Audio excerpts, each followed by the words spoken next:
Hey everyone, Paula Aponte here with eXp Real Estate, and if you haven't done so already, please take a moment real quick to go ahead and subscribe to my channel.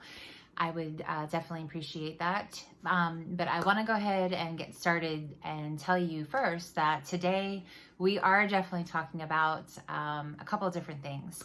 But the main thing that we are talking about is fear and anxiety and how it sort of translates into the things that we're dealing with, as well as the real estate market. But I'm going to give you a little bit of a backstory about myself first to start off with. For those of you who don't know, I started off my professional career as not a realtor, but a teacher. And I worked with students with special needs. I worked with students who had autism, as well as students who had emotional behavior disabilities.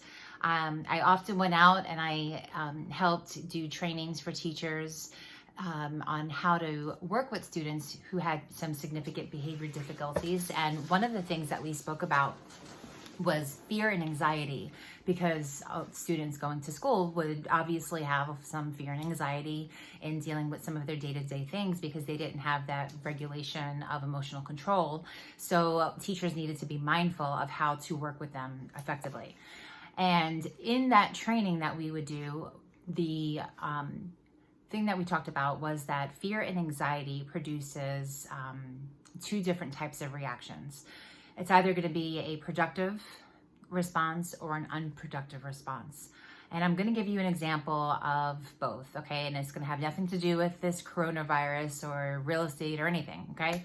But a productive response to fear and anxiety, if you think about the situation where you've heard on the news these miracles that occur where, let's say, somebody's child was stuck under a wheel of a car, right? And all of a sudden that parent is able to lift up the vehicle just enough for somebody to get their child's leg out from under the car tire. If you really think about that story that I just gave you, that scenario, you probably can think back and remember hearing something like that on the news at some point in your life.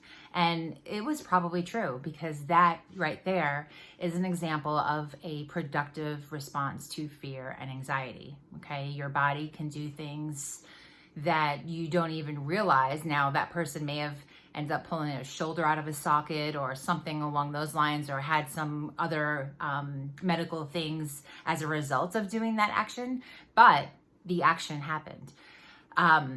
When we think about unproductive responses to fear and anxiety, we think about, or at least I think about, let's say a deer crossing the street, right? And you're driving down the road and all of a sudden you see a deer.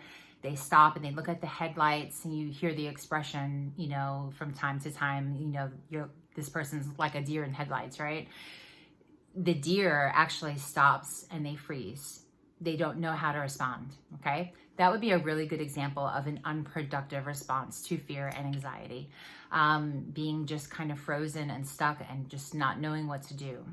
Well, taking this and translating it now to what the world is dealing with in terms of the coronavirus, people are responding to this situation either productively or unproductively.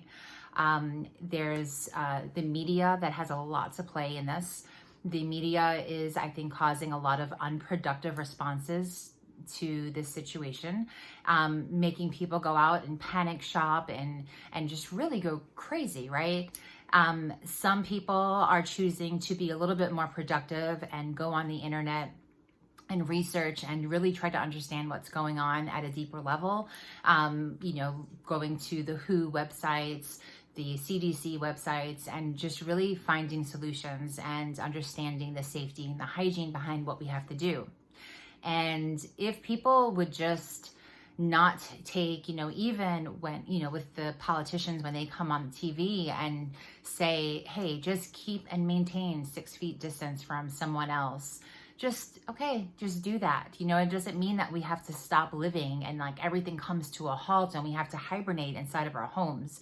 But we do have to be mindful of large crowds. We have to be mindful of using sanitizer and making sure that we're not touching our faces after we're outside in public. You know, I went today and got gas for my vehicle. The moment I got into my truck, which quite honestly, I do this all the time anyway, but first thing I did was make sure hand sanitizer, even more so now because of the fact that lots of people are touching, you know, that